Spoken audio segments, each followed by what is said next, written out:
A very early morning to you, Booby Tooby. Sorry I didn't have a video posted yesterday. This weekend I found I've been falling asleep like randomly and I've been so tired and I don't know why. I think it must be the winter and stuff like that. But anyways, the Leafs are back in action. This is kind of a double shot. The Leafs were back in action on Friday night after the All-Star break. They had over a calendar week off because of the All-Star break and the mandated week off for each team each season with the Players Association that they mixed into the bargaining agreement and all that stuff.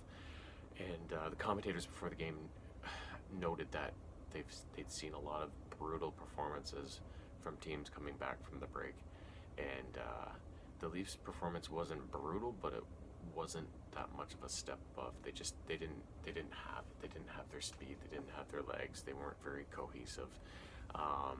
Despite that, they managed to scrape a point out of it.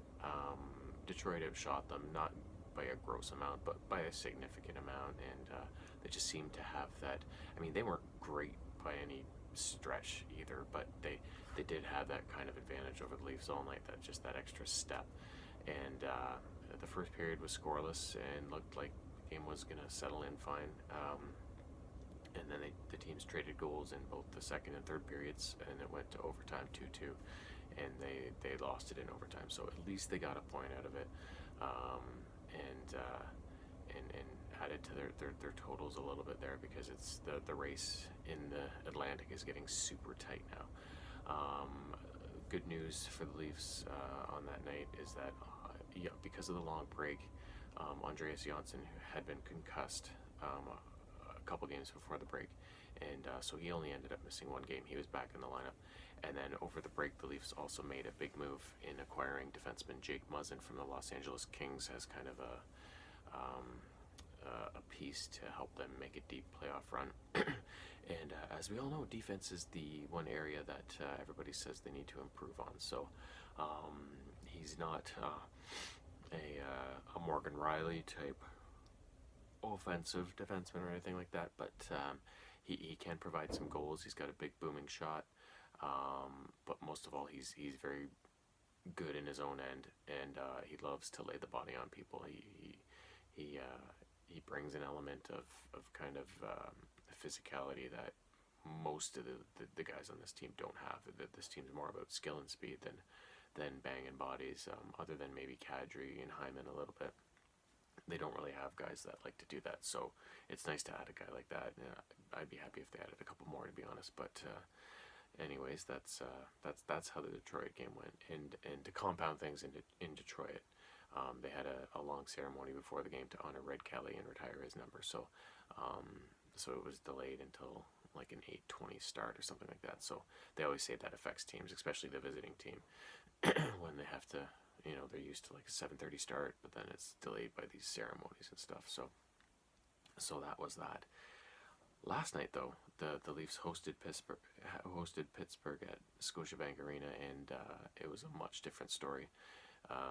First couple shifts, I thought Pittsburgh was kind of going to have a night on the Leafs, but then the Leafs quickly turned things around, and it turned into one of those. The longer the game went, the more and more it turned into a track meet.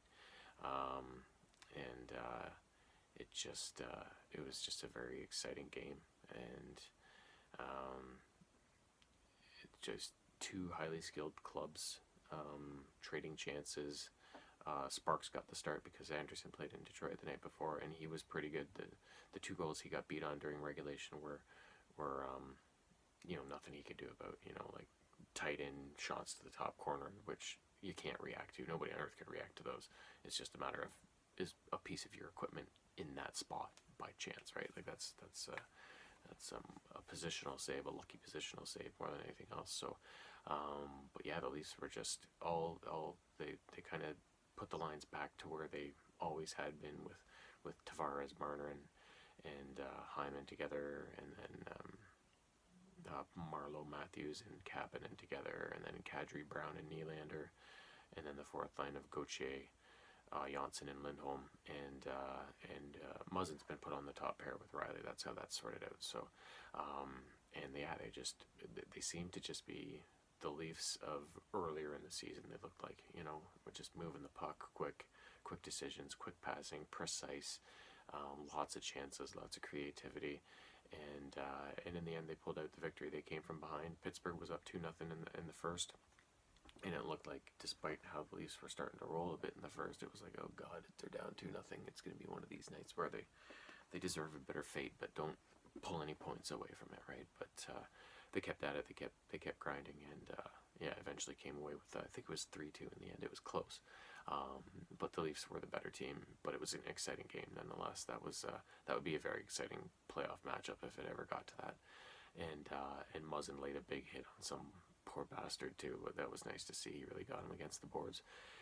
So I'm hoping that his physical play maybe inspires more from the rest of the Leafs, because that's, especially in the playoffs, that's, there's no space. There's dirty and grinding, whacking and hacking, and the refs put their whistles away, which is the way it should be. So let's hope they can rise to the occasion and take a little example from the new guy.